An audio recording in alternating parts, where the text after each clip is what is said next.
Start. Such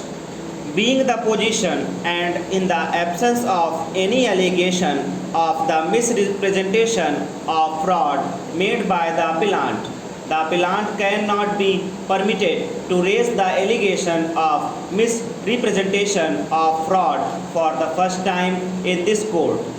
Moreover, for the sake of argument, even if we consider that the respondent had fraudulently entered another date of birth in his service book as had been alleged, it should have come to the notice of the authorities during his course of service and not after he had attained the age of superannuation after the expiry of the date mentioned in the service book, which was based on the affidavit of the respondent.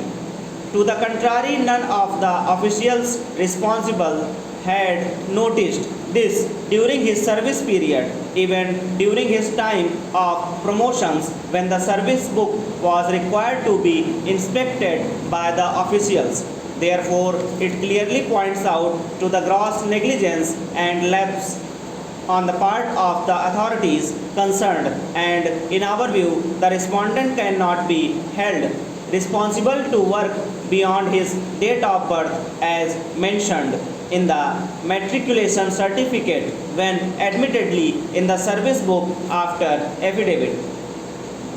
Some other date of birth was also evident. In view of the aforesaid circumstances, the appellant ought to have deleted the date of birth entered in the service book of the respondent on the basis of his affidavit, as the appellant had already accepted the date of birth of the respondent on the basis of his matriculation certificate, which was also produced by the respondent.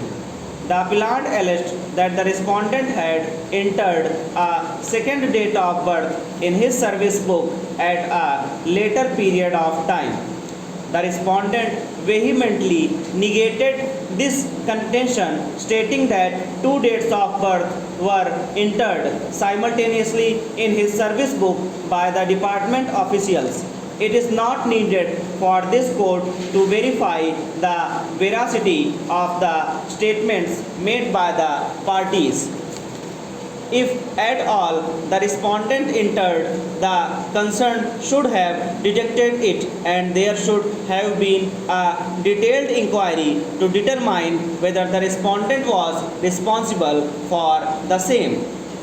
It has been held in a catena of judicial pronouncements that even if by mistake higher pay scale was given to the employee